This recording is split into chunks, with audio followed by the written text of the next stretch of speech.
Hello everyone, welcome back to my channel. Before starting the video, please subscribe and keep watching for more details videos. Alex Eala, Coco Gauff in sync, dominate Italian Open, doubles opener. Manila, Philippines. It did not take long for Alex Eala and World No. 3 Coco Gauff to learn to function like a well-oiled unit. In their first team up, the 19-year-old Eala and the 21-year-old Gauff played beautiful music together, prevailing over Alexandra Panova of Russia and Fanny Stollar of Hungary, 6-3, 6-1 on Saturday, May 10, in the opening round of the doubles competition of the WTA 1000 Italian Open. Although Eala is slowly establishing a name for herself in the WTA circuit and Gauff is one of the game's established superstars, their individual brilliance did not guarantee a formidable partnership, especially as they were up against a pair who plays doubles exclusively in the WTA Tour and had already teamed up 4 times in 2025. But any concern about their chemistry was immediately answered right in the opening set, where Eala and Gauff imposed their respective powerful round strokes on their rivals who failed to keep up. Eala, 456th in the world in doubles, and Gauff, currently 22nd in doubles, but previously ranked No. 1 in the world, immediately opened a 2-0 lead after breaking Panova's serve. Panova, ranked 26th in the world, and Stollar, ranked 50th, fought back with their own service break to get on the scoreboard, before holding serve in the 4th game to draw even at 2-2. But Eala and Gauff quickly regained control of the set, stringing together wins in the next 3 games to go up 5-2 as they broke Panova for the second time. Stollar managed to hold serve in the 8th game, but it was nothing more than a temporary respite for the Russian and Hungarian duo, with Eala and Gauff finishing the set in the 9th game on the American serve. The second set started with both pairs holding serve. Then, just like in the first set, the separation happened in the 3rd game. With the score tied at 40-40, Eala hit a passing shot down the line which blazed past a stunned Stollar, enabling the Filipina and American tandem to break Panova a 3rd time in the match. There would be no more chances for the Russian and the Hungarian to score after, with Eala and Gauff sweeping the next 4 games to finish the match in exactly an hour. The road ahead will get tougher for Eala and Gauff as they could potentially face 7th seeds Anna Danilina of Kazakhstan and Irina Kromacheva of Russia, who are the heavy favorites in their first-round match against wildcard local bets Tyra Grant and Lisa Pagotto of Italy. Danilina, ranked 17th in the world in doubles, and Kromacheva, ranked higher at 15th, have been playing together since 2024. They won 3 WTA doubles titles together last year. Rappler.com. Great stories, like great games. Neva's strong team behind them. Be part of ours. Support Rappler Plus today. Got comments, questions, or insights about this story? Head to the sports chat room of the Rappler Communities app, available for iOS, Android, or web. Access our chat rooms by tapping the Community tab on the app. See you there, Rome, Italy, on the burnt orange clay of the Foro Italico, beneath the watchful gaze of ancient Roman statues and the warm Italian sun. A new doubles duo was born, one marked not by years of experience together, but by raw talent, mutual trust, and stunning chemistry. Alex Eala and Coco Gauff, from 2 different worlds and 2 different continents, stepped onto the court for their first ever professional match as partners. They left it with a victory so commanding, it felt like they had been playing side by side for years. Their 6-2, 6-3 win in the Italian Open doubles opener was not just a successful start, it was a statement. A statement that something special is beginning. Setting the scene. Rome is a stage for rising legends. There's something poetic about debuting in Rome. The Foro Italico, built in the shadows of Mussolini-era grandeur and under the timeless Mediterranean sky, is more than just a sports venue. It's where legacies begin, where tennis meets theater, and has fans packed into Court Pietrangeli, the most picturesque stadium in all of tennis, ringed by white marble statues of naked warriors. They sensed this was no ordinary first-round match.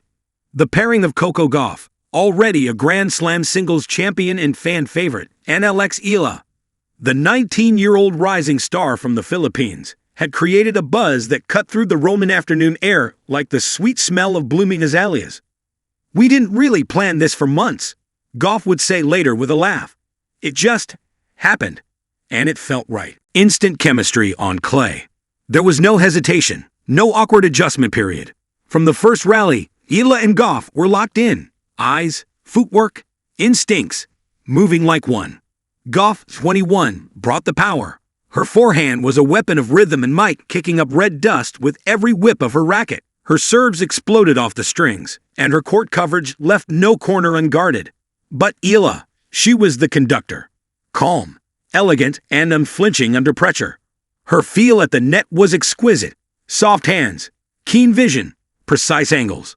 Every time the ball came her way, she turned it into something sharp and surgical. "She reads the court like a veteran," said one Italian commentator, "and she's only 19. Together, they didn't just play doubles. They danced. There was a moment in the second set, 3-2, 30 all, when their synergy shone brightest. Gauff hit a deep return that drew a weak volley. Eala darted forward, seemingly out of nowhere, and feathered a cross-court drop that kissed the line and stopped cold. The crowd gasped. The opponents, seasoned as they were, simply nodded in resignation. A partnership of parallels. On paper, Coco Gauff and Alex Eala seemed like opposites. Gauff, from Florida, grew up in the bright lights of American tennis. A prodigy who stunned Venus Williams at 15, she's since become a global icon. Known for her activism, bold play, and big stage brilliance. Eala, from Manila, forged her path quietly. She trained at the Rafael Nadal Academy in Spain, rising through ITF tournaments, earning junior Grand Slam titles, and carrying the hopes of an entire region on her shoulders. But deep down, they're cut from the same cloth. Young women of color, driven by purpose, grounded by family, and rising not just for themselves, but for others. "You can feel that energy," said WTA veteran Martina Trevisan, who watched the match from the players' lounge. "They play like they're having fun, but they're deadly serious underneath. That's a dangerous combination." Their win wasn't just dominant. It was clean. Statistically, the performance was near flawless. First serve percentage, 82%. Winners to errors ratio, +14. Breakpoint conversions, 4 out of 5. Unforced errors, just 8 combined. There were no long lectures between points. No hesitation in choosing who would cover the middle or poach at net. Gauff would raise an eyebrow. Eala would nod. That was it. Post-match, Gauff joked, "Honestly, I think we were vibing so hard, we forgot it was our first match together." Eala smiled. "It felt natural. I wasn't thinking about pressure. We were just in the moment. Winning hearts as well as matches. Beyond the stats and strategy, it was their joy that stood out most. Every point won was followed by a high five, a shared grin, or a quick word in syncopated rhythm. It was the kind of lightness rarely seen at the pro level, especially on clay, where matches often feel like marathons. And the crowd loved it. Filipino fans in the stands waved flags and wore sun hats emblazoned with Eala's name. American expats and tourists screamed, "Let's go, Coco!" Between points, local Italians, impartial but appreciative, joined the bandwagon. This set one fan holding both a Philippine flag and a signed golf cap. Is how you fall in love with tennis again. What this partnership means. The win means a second-round showdown, likely against seeded players. That will be the real test, but this debut wasn't about the future. It was about possibility. Could Gauff and Eala form a full-time team? Could they aim for the 2028 Olympics in Los Angeles, or perhaps try a run at Wimbledon doubles? Both players have packed single schedules, but neither ruled out more appearances together. "There's something here," Gauff admitted, "and I think we both feel it." Eala, ever composed, added, "This is the beginning of something good. We're just going to see where it takes us." But for tennis, and for the growing legion of young fans watching from Manila to Miami, it already feels bigger than just a tournament. It feels like a new chapter in women's tennis. The bigger picture. In recent years, the WTA has seen the rise of more inclusive, international, and youth-driven stories. Gauff and Eala embody all of that. They aren't just winners. They're symbols of where the sport is going. A Filipina and an African American speaking to global audiences, taking up space not just on court but in culture. It matters. And when they play together, it's not just powerful. It's poetic. The final rally. As they walked off the court, rackets in hand and arms around each other's shoulders, Eala and Gauff paused near the tunnel. They turned to the crowd, waved, and shared one last high five. It was casual, effortless. But the fans knew they had witnessed something special. And somewhere among the statues of Roman gods and clay court legends, a new myth was quietly being written.